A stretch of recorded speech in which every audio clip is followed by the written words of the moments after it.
What's going on, everyone? Welcome back to the Above Average Podcast. I'm Will. This is Ethan. This is episode 3. And what are we talking about today, Ethan? Episode 3 on our new season. On our new season, right? Season 2, episode 3. And today we're talking about, we're going to start kicking this off because we did forget a couple things on our last podcast, which I guess, wash, rinse, repeat, do these things a couple times. But we're talking about imposter syndrome today. Yeah. That's our biggest topic because I think it relates to fitness. It relates to life in so many facets for people with their jobs, their careers, being a parent. I haven't even touched that category of imposter syndrome, but my parents had me when they were 22, 23. I cannot imagine that you even remotely know what's going on at that age to parent. So I think it's applicable to apply what, we discussed with imposter syndrome and what you can learn from it about, with fitness and what we do. Yeah, it's a can of worms for sure. I feel like it, I feel like you're never not going to run into it, And that's what I've reasoned with myself after all this time. It's like, I don't think it ever completely goes away, but I just think you move up in levels. Exactly. Yeah. And because of that, like that's kind of what I fall back on when I feel like I'm feeling it. But I will say now, I don't think it comes up for me as much, but it still lingers a little bit, Yeah.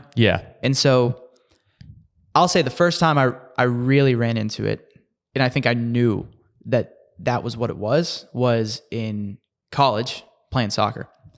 And this is funny because I've never really told this story before. And I don't know if my teammates... Excellent. Well, I don't know if my teammates would even listen to this or, no one from that time would probably even hear this unless I post it on Instagram. But in my sophomore year, our longtime coach retired. Okay. And Pitt soccer, for anyone that knows, it's not a secret. We were like a sleeping giant, right? In the ACC. The ACC is the best conference in college soccer. And Pitt was just shit. Dog shit. We didn't win a conference game for, I think, 5 years. Just really struggled. And so then, coach retires, new coach comes in, arguably one of the best, if not the best, in the college game. Uh-huh. And came in and just flipped our lives upside down. And the thing is I wouldn't consider myself someone that doesn't have high standards in how I operate, but in a situation where you're in a group, and what's the saying where it's like when you sink to your, what I'm saying? You don't rise to the occasion, you sink to your level of training or something like that. Yes. Yeah. You fall to your level of training. Right. That's what you lean on. Yeah. And so that's obviously not 100% of a match of what I'm trying to say, but everyone else around me was doing the same things. And I think we all thought that we were pretty organized. And we came to find out that we were not at all. The locker room was a mess. And now that sticks with me. I go other places and I'm clean your shit up. It's just very little things that matter when you're trying to build a championship team, and Right. standards, very important. And I carried all of that with me now. But besides the off the field stuff, on the field, I was just I would have never been recruited to be on this team, because of for example, we are now becoming a top ACC school. I would have never been recruited to a top ACC school. I got recruited to a mediocre soccer ACC school basically. And so I was having this moment of for about a year, I was should I even be here? And I almost transferred about 4 weeks in because I was under the impression that they wanted to kind of get us old guys out, bring in, new guys. And the new coach, head coach, talked me out of it. And that was another moment because I was oh shit, he doesn't actually think what I think he thinks. Right. And it still took some time to get used to it, but there was a lot of that throughout college soccer where I was I don't there's other guys, because Pittsburgh's not a hotbed for soccer. You're not getting recruited to go to big schools. You're not going to go to the MLS. We have, a USL team, which is Division II. We don't have any MLS academies. And that's where a lot of the big time Division I recruits come from now. Yeah. You're coming from an MLS academy or you're playing, as an amateur, with a professional club or something like that. And we just don't have that here. So it's almost soccer's gotten better overall, but it lags behind in other areas like Southern California, the DMV area, even Eastern Pennsylvania. So there was a lot of a lot of that feeling. But then it's the same thing. It's like you get to a point where you've done it for long enough and then it just fades out and then you take the next step and then it comes back in a little bit and then it's just a cycle, I think. It's like, I think it's when you get a little bit older, you just get used to the fact that I will do something new and I've done something new before and it's just like a repetition again. You know, I mean, it's like going to the gym in a sense because you're having to flex this new part of you that is uncomfortable, and it's an uncomfortable part, but because it's not new anymore, and then it starts to progressively get easier because you just accept the fact you might not know everything, or you just meant to, you don't even necessarily look into the fact you might not know. You're just like, that's just a feeling. I do know. It's sort of like an if and, because there's a little bit of both there. Yeah. I felt the same way like in the Army. It was very funny. I felt this in college as well. So when I went into diving, this was the exact same thing because I went from high school to college diving, and I felt it a little bit, but I was still performing where I should be. So I was feeling a little bit more of a burnout feeling than imposter syndrome. But the Army was such a flip for me. I mean, this was like I went to the cadet schooling, and you should be, if you're going active duty, you go from being a cadet to then becoming an officer. So you're commissioning, and you should go to your job training and then go to your unit. That makes sense, right? Your job training, like going to basic training, sure. We kind of go to basic training as cadets during that time frame. There's like a couple different training academies that you go to in the summers. So I never had an internship, but then you go to your job training. Typically there, you might go to drum school or ranger school, depending on your job, and then you'll go to your unit after. So you're not like, you're qualified. Yeah. The Army says, you are qualified. Here's a check mark.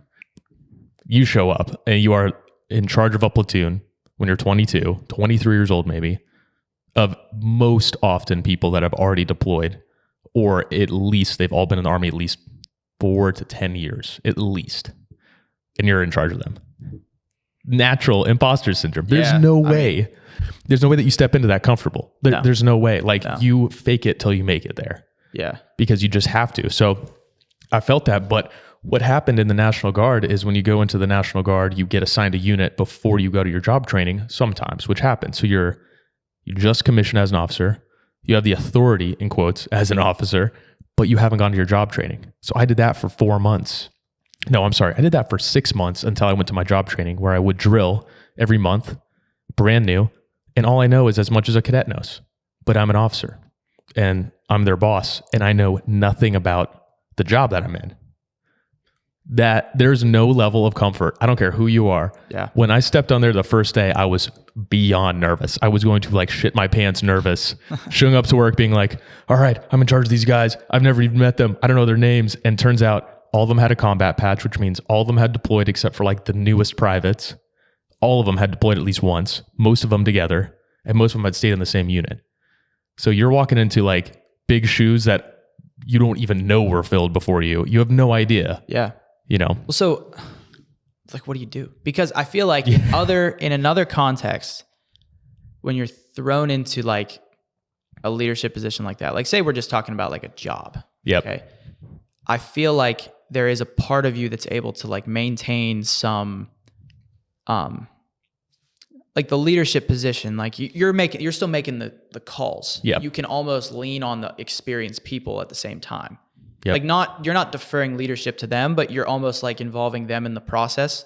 Yes. But you still have the final shot. That's exactly what you have to do. So you get paired, like when you're a platoon leader, you're a lieutenant in the Army, you get paired with somebody who's a platoon sergeant. You both together run the platoon. One of them is more the admin side and the tactical planning side. And then the other one is more the hands-on side with the NCOs, the non-commissioned officers. So that is the head sergeant of that platoon, and you are the officer of that platoon. There's no other officers with you in that platoon, right? So you're paired with somebody with experience, you know. And now I can say these things now because I'm out of the Army, but I was paired with somebody. My first one was a not good person to work with at all. And so what's interesting is when you're a cadet, you learn you're going to be new. You're going to feel imposter syndrome. You're not going to know what the hell you're doing at all. And you're in charge of these people and you have to stand in front of them, talk to them, give any sort of input that you have tactically, operationally, but you're going to get paired with a really good NCO who's gone through the ranks. He's going to be in for 12 years at least, and he's going to be able to guide you. I got dog shit. I literally got dog shit. I mean, I got a really bad like truly bad E7 to work with. And before anybody on here says this, I was in the Army for 10 years. So this wasn't a one-off experience. I'd seen good, bad, and indifferent. But my first experience being brand new, I had somebody that the rest of the platoon hated. So I came in watching them disrespect this guy, and I was supposed to be his right-hand man. And I was like, oh no, this couldn't be worse of a situation. But you just have to overcome that feeling. And honestly, what we say in the Army is FITFO, figure it the fuck out. Yeah. Like, you're thrown in it, you're not going to flounder. Like, there's other people within the organization like that. The Army runs a certain way. It's going to keep running. Yeah. And you got to like run with it. But there's other people that can help you. So I learned how to find other people to help me instead of that guy, which I was told he's like, that's your mentor. And that wasn't my mentor. Other people in the unit were my mentor. Yeah. And then I got a really good person right after him. And I saw what right looked like. So, you know, it's everywhere. That feeling never goes away when you move jobs and stuff like that, but you just know how to adapt to it, feeling it more than once. It's the same, but the Army is like, maybe not immediately, but life and death, you know, like if there's anywhere where it needs to be like a well-oiled machine, it's there, you know? Yes. And but I think about too is, you know, when I was coaching professional soccer, I started as a pro coach at 25. Like our captain on the team was 34 and I was a second assistant as a 25-year-old. And you would think that would have been a stretch of time where I like felt like the imposter syndrome, but right. You know, our head coach is like at the time he still is, but like extremely well-respected coach in US soccer. And, you know, I trust his judgment 100%. And so then I would always just come back to that. I'm like, well, if he thinks I can be here, then I can be here. Like that's all I ever really had to reason with myself. But still, beyond just that, it's just so delicate with how you, like when you're leading groups of people. Yeah. You know, because like you have to uphold a standard, but then it can be hard to do that because, you know, like you have to basically agree on what your standards are, and individuals might not agree with those standards all the time. Yep. And so then it's like, do I want this conflict today? Yep. But in your mind, you're like, I need to, like, I have to do it to uphold the standard. But it's hard. Like there's like that thickness in between it where it's like, I gotta like sweat right now because I need to like confront this person and be like, hey, why the fuck did you do that? You know, and I mean, that's why there's so many books about like leading groups of people. Yes. You know, because it's so different than anything. If you've never done it, there's just so many ways that you can mess it up. Yeah. And what the Army taught me was, you know, extremely impactful experiences. They helped with imposter syndrome. They help with leadership, right? Because I was put in that spot. So most people probably didn't know that I was put in that exact spot. When they think of the Army, they're like, oh, well, that's great. Like you were totally prepared. I'm like, fuck no. We were not prepared. I was not prepared for leading people without the training. And then even the training after, I learned tactics so well, but I didn't even know admin paperwork. Like I didn't know how to counsel somebody. Like that's crazy to think about. The well-oiled machine of the Army taught me how to be operationally like in the field effective. But that's it. Yeah. So I still had to come in and learn how to lead. But the best experience I had was that deployment later. So there are so many things I wish I would have changed about how I treated different things being that young. Like I was too young and ill-prepared to really know. But one thing that was nice about this is to overcome imposter syndrome for me in general was getting put in it over and over again within the Army. Going on deployment was a really good example of that because you were at a job in a dangerous place that you cannot leave and you cannot quit. So you learn how to work with people. Yeah. You don't have an option and you're pinned to a corner and you're pinned to the wall.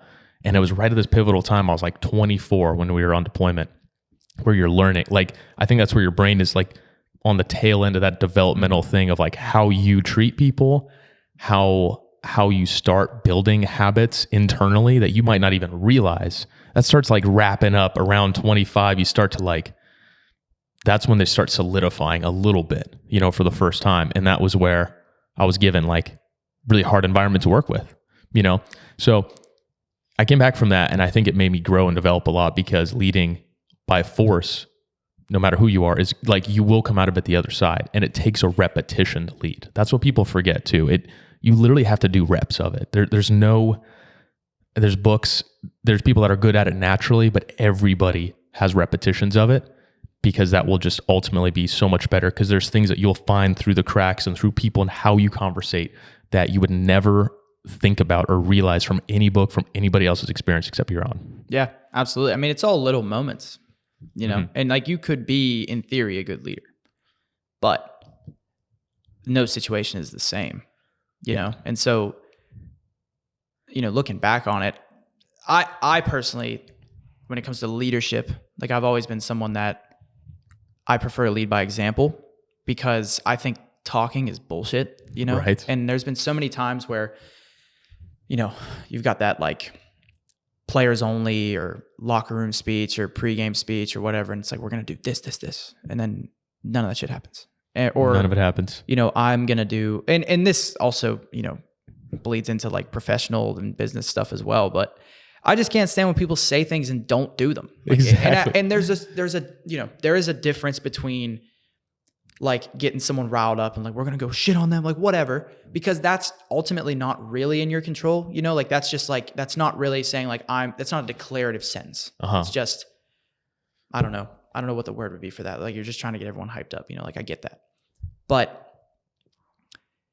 to say that you're going to have a standard or set a standard or uphold a standard, and then the action not follow that up, it's like, you're better off just like keeping your mouth shut and then taking the action. And then eventually people are going to see that, rather than saying, I'm going to do this. And then that alone right there, you're poking holes in your own leadership. Because if you say you're going to do it and then the action doesn't follow up, everyone's going to see that and be like, okay, well, he says that stuff, but he doesn't actually do it. So we're not going to listen to him anymore. Yes. Oh my God. That is so true. And, you know, like, I think everybody, like, if you've been in a leadership role and you think you haven't made a mistake, you are wrong. Yeah.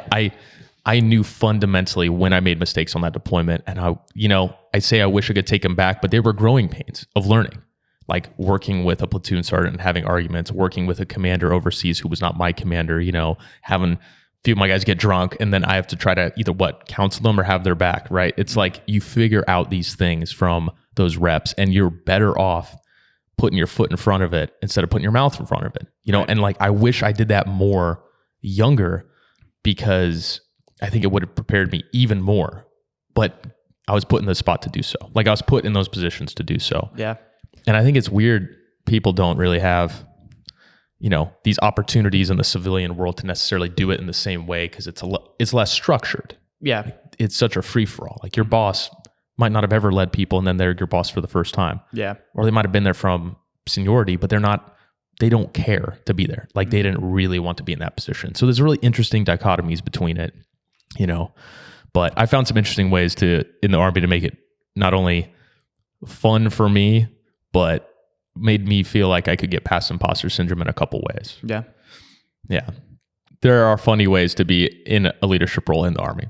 There are ways that you need to kind of flex your leadership. So I'd find some fun ways to do it, because I worked on my strengths. So even though I wasn't prepared to be an officer necessarily, I wasn't prepared to be where I was at, I knew my strengths. I was like, okay, you're physically fit. And what the guys relate to, what they think you should be, is what they are at that ground level, right? So when you're a ground and pound soldier in the infantry, you should be in really good shape, and you should be able to shoot well, and you should be able to do land navigation.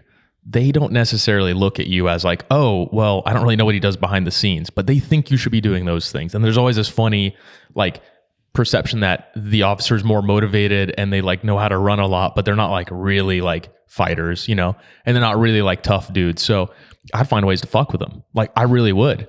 Like, when my unit was going for pre-deployment train up, you know, I would find ways to physically make things challenging when they would try to challenge me as a leader, because I knew it was a challenge. Like, they'd poke and prod the bear saying, what are we going to do for this? Or what are we going to do for this day?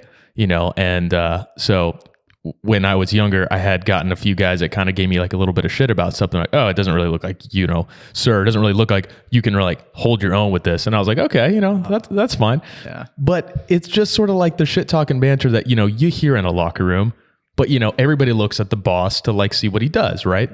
So there's times I didn't do this well, but there's a couple times I did. And there was a few times where the bring Sally up push-up challenge. I was wondering if that's where you're going with this. Yeah. Funny, dude. It was the funniest day because I think somebody had given me shit about like, oh, I bet you haven't even taken like a PT test in a while. You just get to like sign your own because like as an older officer, most of them don't take a PT test again. That sounds kind of old, isn't it? Like to chirp you like that. Like, oh yeah. Is it? Yeah. Like that doesn't happen really, right? Well, no, it does because you're supposed to give the new guy shit. Like when I was even a captain, it was like, there was like a level of respect you give an officer, but like you can still like nudge them and give them a hard time when you gotta not do it the right way. Yeah, which like most people do. Disrespectful outwardly, but yes. Yeah. And like truth be told too, like when you're an officer they'll fuck with you more. Yeah. Like I've seen an officer get duct taped and it's not because they hated the guy. The guy was he was a cool dude and he was a cool dude about it, but man, they really got him good when they duct taped him to a pole outside. Wow. Hilarious. So I'd been challenged once or twice about certain things and it wasn't challenged in a bad way, right? It was just banter. And so I'm like, yeah, like I'm going to lead some PT today. And everyone's like, okay, okay, let's see what the officer plans together. And I was like, it's all good, but we're just going to do a couple push-ups. And they're like, okay, fine. Like half the dudes are like huge dudes. And I'm like, yeah, we're just going to do it by tempo push-ups. And they're like, okay, like how many? I'm like, oh, it's only going to be like 30. That's all it is for Bring Sally Up. It's like 30 push-ups. Yeah. So I turned on like a speaker outside and we did Bring Sally Up. And I was like, oh, by the way, and if you don't make it, then you get to run with me after. So like you just got to complete 30 and then I'm going to go take a run after. Yeah. That's it. So I knew my strengths, push-ups and running. Mm-hmm. We're good to go. So we did the Bring Sally Up push-up challenge. Dwindled down to, oh man, not even 10 push-ups in. Some of those shit talkers were already out. And I was like, this can't be difficult. And it was just down to me and two other guys that could actually do the whole challenge, start to finish tempo style. Where I sat there on the front and looked at all of them as they were doing, like there's no way to bullshit this, right? Yeah. It's slow up, slow down by tempo. And then we went and I ran the whole group after and I got silenced the rest of the day. Nobody gave me shit about my fitness level from that point on because they saw that as important. And I was like, oh, I know what they know is important. They don't know that that's like 5% of my job or less. You're in shape as an officer, but that's not your primary job. Your primary job is not being in shape. A private's primary job very heavily relies on being in shape, not mine. Being in charge of the group. I just have to maintain a standard, but I don't need to. That's not the pinnacle of an officer, right? Right. So, but it was good to relate to them that way. And so like I would go to the gym with them later, and I was involved with my guys as much as I could be, whereas some officers like kind of regress backwards and then they are the ones that are like, oh, well, what's the boss doing? He's always in a meeting. He never like hangs out with us. He doesn't show up at the gym, like just showing up in the right places. And it made me feel like less imposter syndrome, even though I didn't know shit about what I was doing sometimes, but I got more acceptance from my guys so they could trust me and then I could trust them when I could turn around and say, hey, I don't actually know, like I need some help. Yeah. Then they would actually help me instead of like throwing me under the bus. Yeah. That's such a, dude, joking with like a coach or like someone in a leadership position is just such a dangerous game. I never fucked with it. I was like, because the thing is I feel like things get lost in translation so easily. And like, I remember one time in college where it was just some game we were playing like end of training. And I made a joke. Like it wasn't even like, I think I said something about like the punishment. Like they said like, oh, this is the punishment. And I was like, oh, I've been there, done that. Like my point was like, I lost already a bunch of times. Like this is nothing new to me. And my coach took that as me being like snarky. And he just made me like, it's called a shark crawl. You ever hear of a shark crawl? No, I don't think I've heard of a shark crawl. It's ridiculous. You literally like, you look like, like in Nazi zombies when like you like throw a grenade and like blow the zombie's legs off and it's like crawling at you. That's what you look like. And so you have to do that like I did that from the end line to the 18 and back like 6 times. So you're just dragging yourself on with your hands. Yeah. Really? Yeah. I don't know where that came from or why that was a thing that we did, but yeah, I had to do that. Nice. And the thing, but that again, like, I mean, even myself being in the position of like being a coach, I know, you run into a bunch of different personalities. Some people like, that they mean nothing by it. Like they're just, just chirping, whatever. And it's like, yeah, we can have a laugh. Like as long as you're ready to train when it's time to train, like I don't really care. Right. But then there's other people that I don't think they know where the line is. And then they'll like keep pushing and pushing. And then that's when I feel like, I think I've always been good at giving off like just the change in my tone of like, okay, now it's time to take shit seriously, Right. Like, and I'm very lighthearted all the time. Like it takes a lot to piss me off, but there's been occasions where you just have to get mad just to let everyone know that it's like, it's time to be serious, Right. And it's just a product of dealing with all different types of people, because not everyone's going to have been in that position where they're like, they're always pushing the limit. Yep. And they've never been called on it. And so then this would be the first time it's happening. And then they're like, that's a whole new experience for them. Right. And I want to say before, I hate being wrong. Like I hate being wrong. And I think it stems from my childhood. And I think it stems from one moment when I was like 6 years old. I was at my grandparents' house and I called 911, like on just like in a bedroom phone. And I called, they answered, I hung up. I think my pap was on the phone in the other room. And I guess I don't know who he was talking to. I don't even remember. This is like, before cell phones. And whoever he was talking to said that there was just like a 911 hang up and everyone knew it was me right away. And I felt so fucking guilty. And I really think that lives with me to this day, where it's like just being in the wrong bothers me so much. And so then you have to take that into account too, because, you can call someone on something, but you might not have the full grasp of the situation. Like you don't know where they were coming from or like what, all of the elements of the moment, And so that's a hard thing I think about being a leader as well, because you have your initial like knee-jerk reaction as to like the way things should go, but then you could be missing some details as well that maybe would have changed how you reacted.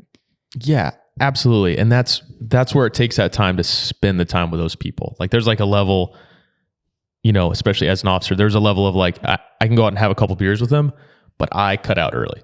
Like you got to kind of like taper off. Like you can't be the boss that's out there till 4 a.m. making the mistake. Yeah. You got to cut yourself off. Be like, oh, I'm going to wean off at like midnight, and then put somebody else in charge and be like, get back here by, 2, 3 a.m. Yeah. Because we got work to do tomorrow. Right. But spending that time with them like helps, like digging deeper and getting to know people, and like trying to sit at their level a little bit as a boss is tremendous. And I've had a friend or two, like I've had one specifically that just didn't do that as an officer. Like it wasn't his personality type. He was always more reserved, and his guys pushed that line, and they pushed the limit more and more and more. And it affected how he could do his job. And he just kept pulling back more. And I think it was just the way that he had his upbringing, he wasn't in sports. And I think it just affected how he leads, because he couldn't lead because they were just kind of like dominating everything. Yeah. And like, especially in the Army, especially in the job that I was in, there's just alpha males. Like that's what they are. They're cavemen with like large egos. Mm-hmm. But man, they will sacrifice anything for you. But like, holy shit, they are some characters, man. Yeah. And they are some wild dudes that you got to keep in line in some way, which is hard to do. But at the same time, you can't just like keep a leash on dudes that like fundamentally don't ever want a leash on them. Yeah, it's the weirdest dichotomy of people. Yeah. And it's I think that's the main point, is like, it's so fluid. Like nothing is black and white when you're dealing with people. Like when it's like an interpersonal thing, like it's just never going to be like, there's never going to be a card you can refer to and be like, well, this happened, so then I got to do this. Like there's always just so much happening. And I think that's what makes it so difficult. Yeah. And I think that's what makes the Army a well-oiled machine, but also not, because there's a standard of an officer knows this much when he comes in, right? And so everybody knows, like, where your rules are and your training. So there's a level of a standard of like, well, it's expected of you to know these things because you are an officer. You are expected to do X amount of work because you are in charge of that group, but it doesn't go beyond that. Like you have to fundamentally as a person really like put yourself out there more and take chances at like being a leader instead, because that's the best way to learn it. I mean, there's no other way to do it. Yeah. It's so interesting here talking about this too, because obviously like I have no military experience. You do. And I think leadership in general, leading groups of people, they kind of like lump, you look at like high level sports teams, the military, giant businesses, they all get kind of lumped together, but obviously the stakes are different for each one. And I think that's the point I was going to make is like with the Army, like the stakes are the highest. Like they're not, you don't have that anywhere else, but then you have your own level of like high stakes in different things. And, I think that's just the interesting perspective that I find, like hearing you talk about it. Cause I've always thought about that, like, cause I knew we'd talk about this eventually. And because at the end of the day, for me, I always come back to the point where I'm like, well, like this isn't life or death, when I'm like, right. Coaching kids or like, playing a game, I can always come back to that and be like, well, it's not life or death. Like there's more than this, but like in the context of the military, it literally is. Yeah. And it has to change it so much.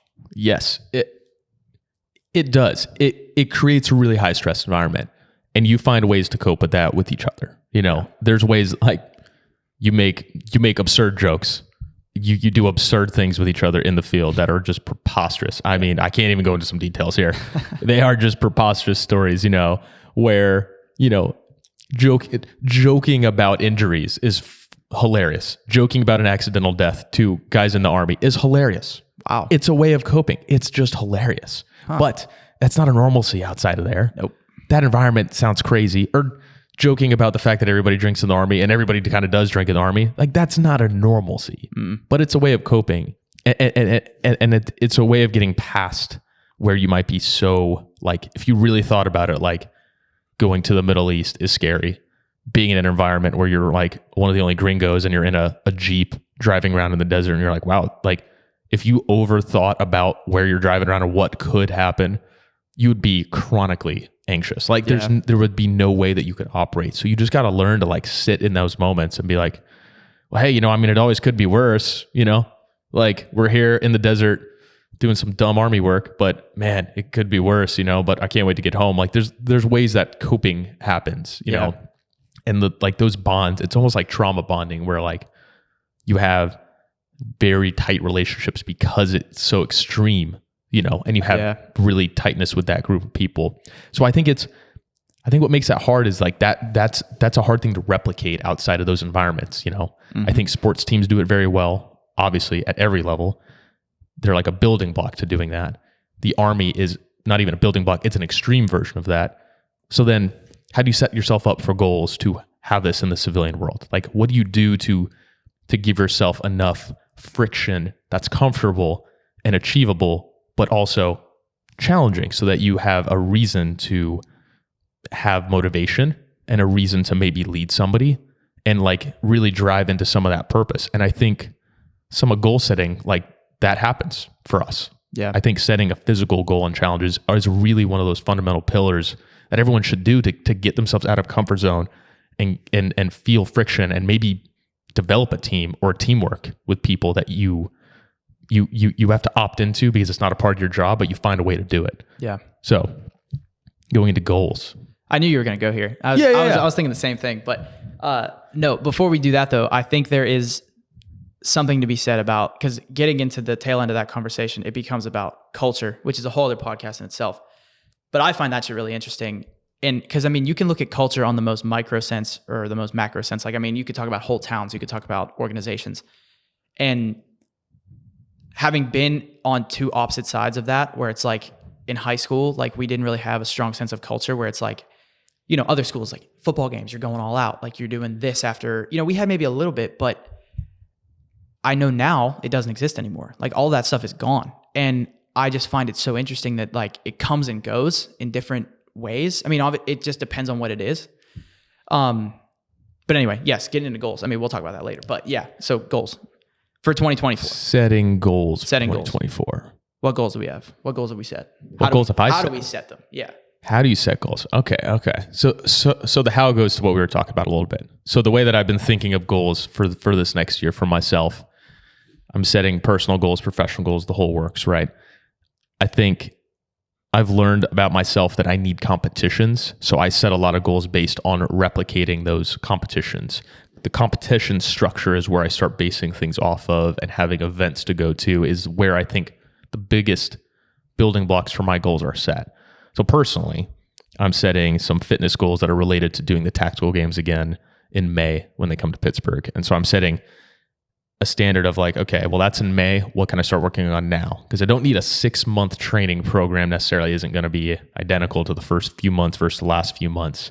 So I'm setting that up as a fitness goal that's related to what can I achieve, get to another step. What's that next step going to look like? And what have I learned from doing the tactical games specifically last year that I need to work on is a really big one. But that's a way to make a marker and look at a metric to try to at least set something for yourself. Because I think it's hard to set it if you have no direction. I think that's like one of the bigger things. So what's your take on it? So the way that I approach it is, I will say this year was years ago when I got into like fitness, right? Like actually taking that stuff seriously. I used to make a note in my phone of like, I want to, hit this amount for this lift, this amount of consecutive pull-ups. And I would have a whole thing. Then every time I hit one, I would just put like the green check emoji next to it, re-screenshot it, reset it as my wallpaper. Haven't done that in a few years. I just did it again for the first time. Now, the way that I look at it is like I set short-term goals that are like very achievable. And then I have the long-term goals, which are probably about a year, maybe 18 months out. Because the saying, and I use this with my clients, is that people overestimate what they can do in 12 weeks, but they underestimate what they can do in a year. So I know that the short-term ones I have are very achievable, but the point is I know I'm going to achieve them, and so that kicks off some momentum for me. Like, you get that dopamine hit or whatever it is whenever you achieve that goal. And then the idea is that I'll be able to achieve 4 out of, I think the 6 I have, 5 out of 6. And then you just reevaluate and do it again. And then, you could look at those and be like, max amount of time that's going to take me is 6 months. But then you're going to surprise yourself and do it in like 2 months. And now you've smashed like 12 sets of goals in a year. And then that's where that overestimation of what you can do in a year comes in. Yeah. So I think a lot of the time people go too big too fast. They're like, I want to do this. And it ends up being a way more lofty goal than they think it is. And so it's like, yeah, when you achieve that, you're going to feel awesome, but there's no reason why you can't have some minor ones that are sending you on that path. Right. And so then it doesn't feel as shitty, because it's like, you've just got this, I've got this whole period of emptiness where I'm not achieving anything, just trying to achieve that one thing, where it's like, you could set yourself up where you've got, okay, 1, 2, 3, like a bunch of little ones. And it's like, okay, now I'm really working my way there. And I know I am, because I've achieved all this other stuff too.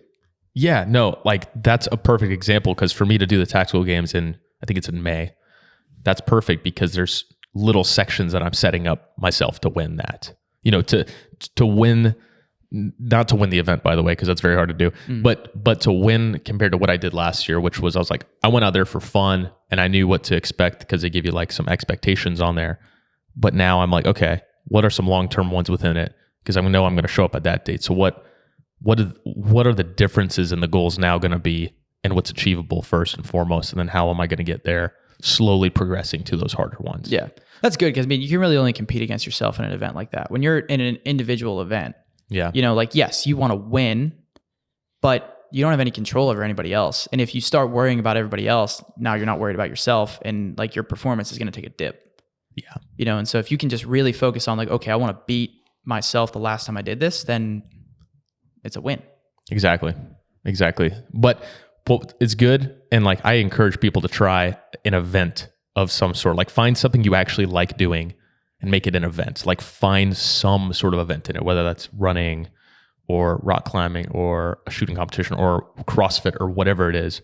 Give yourself the challenge of putting an event, because it does give you a little bit of a marker to look for. But then it also, like, once you get there, then you might realize, oh, I really don't want to be doing this, or I really do want to be doing this. Yeah. And I think it's that weird gray area where it's like you set up maybe fitness goals to bench a certain amount or squat a certain amount, but like, if you don't really have a purpose or point, which is what we talked about the last podcast, if there's not a lot of purpose behind it, it's really easy for you to start opting out of different parts of it. or maybe getting overwhelmed because you're like, oh my God, I set this lofty goal. It doesn't really have any relationship to something else in your life. I think that's where it's kind of like a little bit of a miss for people, where they set a goal because there's no relationship to something else. It's easy to just figure out a way to like not progress with it, Yeah. And especially if you don't like it. I think some people get caught up in thinking they want to do something or like something, and the goal is like, oh, I admire people that do that, so I'm going to try to do it. They really start to get into it, and it's like, that's not fundamentally who they are. So deep down, if there's no passion driving it, where would you even get yourself in that goal? Like, the end state is you're just going to be frustrated. Yeah. You're going to be more frustrated of not achieving it, and you're going to be just as frustrated because you didn't really like it in the first place. Oh yeah.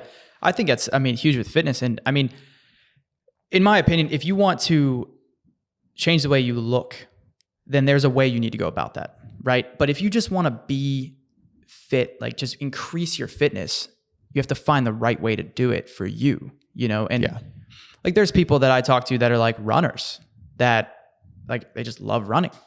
And I'm like, well, just keep doing that, unless you also tell me like, hey, I want to be jacked. I'm like, well, okay, well, you can't run your way to being jacked. So now you've got to change something.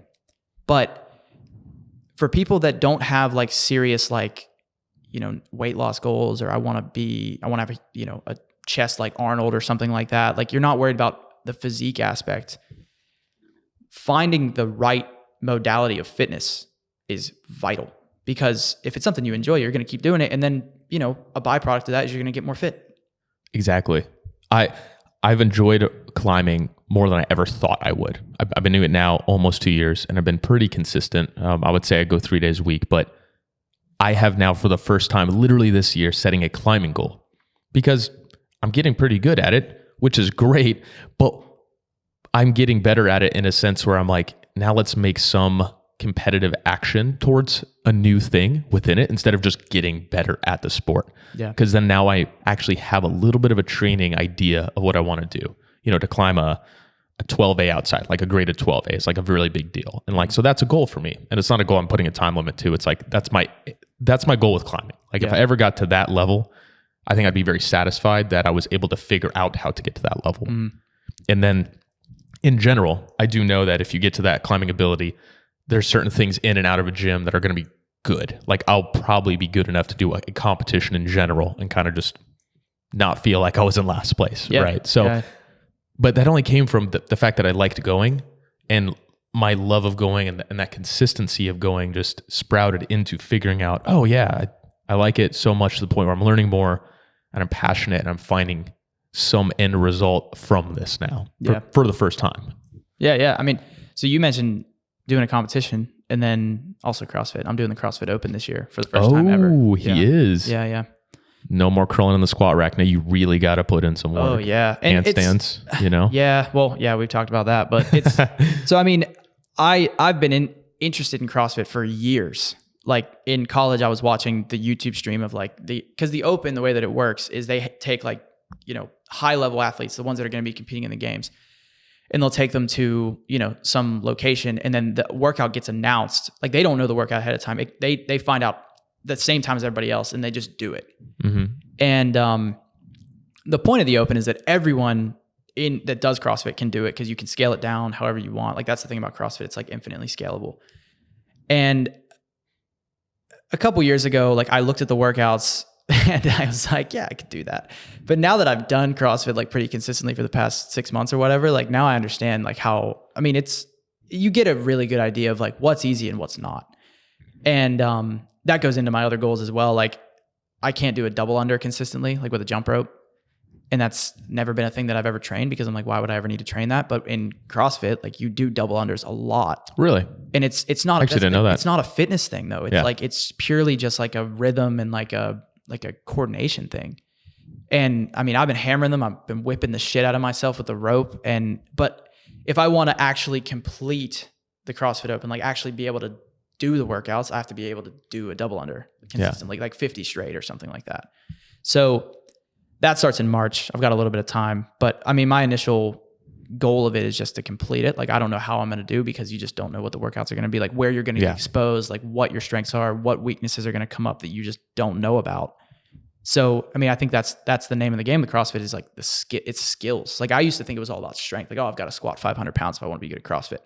In reality, you could squat 500, but if you can't do a pull-up, I mean, that's it. That's all you have. You know, you might as well just go be a power lifter, because it's not, you just can't have like, you can't double down on one aspect of CrossFit. There's so much to it. And that's why I like it so much.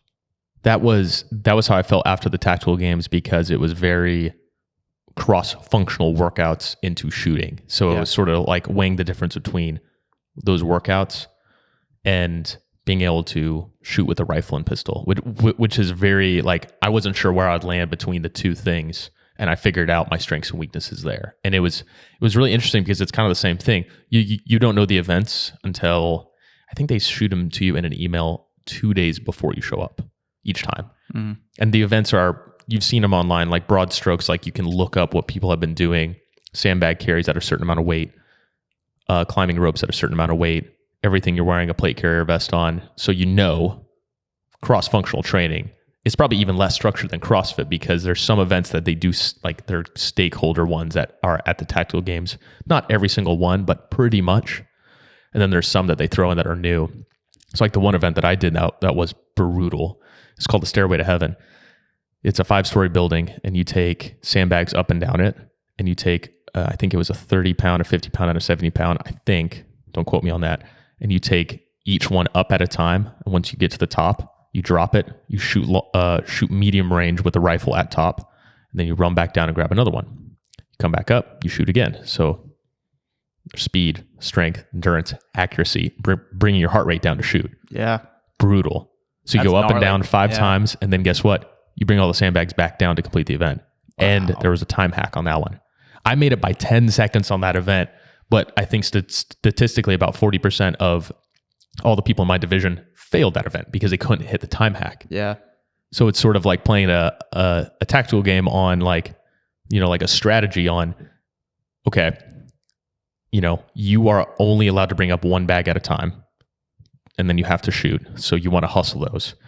When you come down, you can bring multiple at a time, but you are fatigued, like really fatigued. Yeah. So walking down with 150 pounds on your back, are you going to make it going back down, or do you think you need to go back up and down again? Yeah. Walking down with weights way different than walking up. Scary, man. Yeah. It was scary. So like that was the hardest event, like the hardest single event there. But I think the biggest part about the tactical games, like for that event specifically, was everything was a warehouse from an old nuclear power plant. So it was very much a different strategic feel than prior games had been for locations, because the locations change and the events change. So there's some staple events that are always there. And then for this one, it was, you know, you're carrying down bags up and down steps while you have to shoot. So you might not have prepped for that, but there's a level that you have to just maintain for stress shooting and your fitness level to be able to complete that event. So I think that's what made the tactical games really fun and dynamic, because you didn't really know what you were going to get yourself into per event, and they do change. So yeah, I think at the end of the day, Will, I think you should try one of these with me. If you ever get the chance and opportunity. I would do it. I would do it 100%. I mean, because it's a very different type of, it's a different type of fitness. I mean, we've talked about before, like I said, like Rich Froning, you know, he won the CrossFit Games 4 times. Like at his time, he was the best. And he trains, like he's a big, like bow hunter. Like he did this thing, where he went out into the mountains of, I don't know where exactly it was, but I think he was like hunting either a caribou or an elk. It was something massive.